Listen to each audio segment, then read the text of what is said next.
Finally Motorola company ने अपना एक और नया स्मार्टफोन मोटो G34 5G को लॉन्च कर दिया। वहीं दूसरी तरफ मोटो का ही पॉपुलर स्मार्टफोन मोटो G54 5G, इन दोनों स्मार्टफोन की प्राइस में 2000 रुपीज का डिफरेंस देखने को मिल जाता है।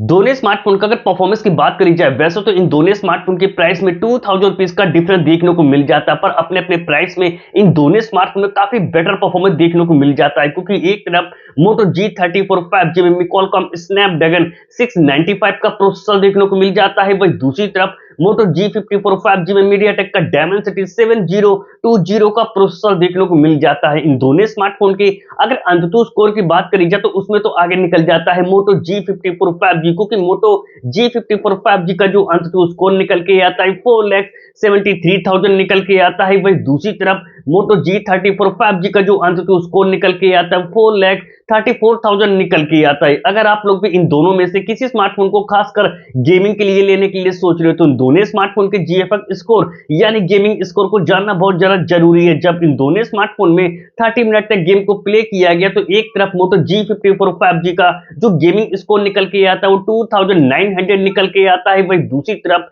मोटो G34 5G का जो गेमिंग स्कोर निकल के आता है वो 2500 निकल के आता है। तो एक बात तो क्लियर होगी, जिस तरह इन दोनों स्मार्टफोन की प्राइस में थोड़ा डिफरेंस देखने को मिल जाता है, उसी तरह इन दोनों स्मार्टफोन की गेमिंग परफॉर्मेंस में भी डिफरेंस देखने को मिल जाता है। पर मोटो G34 5G के पास एक बहुत बड़ा एडवांटेज है कि सिर्फ 11,000 रुपए की प्राइस में भी आप लोगों को क्वालकॉम स्नैपड्रैगन 695 का प्रोसेसर देखने को मिल जाता है, जो कि ये प्रोसेसर आप लोगों को लगभग 15 से 20,000 रुपए के स्मार्टफोन देखने को मिलता है।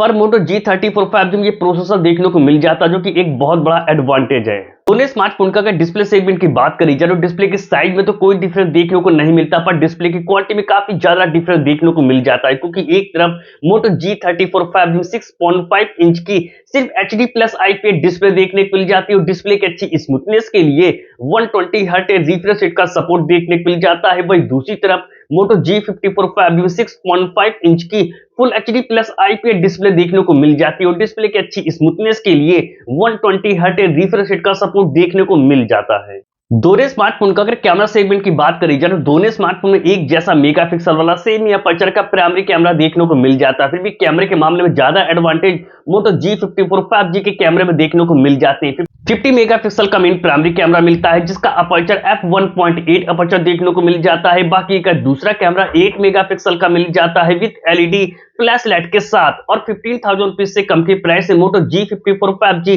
पहला ऐसा स्मार्टफोन जिसमें कैमरे में OIS का सपोर्ट देखने को मिल जाता है। वही दूसरी तरफ मोटो G34 5G के भी बैक में डुअल रियर कैमरा सेटअप देखने को मिल जाते हैं। 50 मेगापिक्सल का मेन प्राइमरी कैमरा मिलता है, जिसका अपर्चर f1.8 अपर्चर देखने को मिल जाता है। बाकी का दूसरा कैमरा 8 मेगापिक्सल का मिल जाता है विद LED फ्लैश लाइट के साथ, पर कैमरे में OIS का सपोर्ट देखने को नहीं मिलता है। सेल्फी कैमरे की अगर बात करी जाए तो दोनों स्मार्टफोन में एक जैसा मेगापिक्सल वाला सेम ही अपर्चर का सेल्फी कैमरा देखने को मिल जाता है। एक तरफ मोटो G54 5G में भी 16 मेगापिक्सल का सेल्फी कैमरा देखने को मिल जाता है, जिसका अपर्चर f2.4 अपर्चर देखने को मिल जाता है। वही दूसरी तरफ मोटो G34 5G में भी 16 मेगापिक्सल का सेल्फी कैमरा देखने को मिल जाता है, जिसका अपर्चर f2.4 अपर्चर देखने को मिल जाता है। दोनों स्मार्टफोन का अगर ऑडियो फीचर की बात करी जाए तो प्राइस में 2000 रुपीज का डिफरेंस देखने को मिल जाता है, पर दोनों स्मार्टफोन में डॉल्बी एटमॉस देखने को मिल जाता है। बैटरी सेगमेंट की अगर बात करी जाए तो बैटरी के मामले में तो बेटर हो जाता है। मोटो का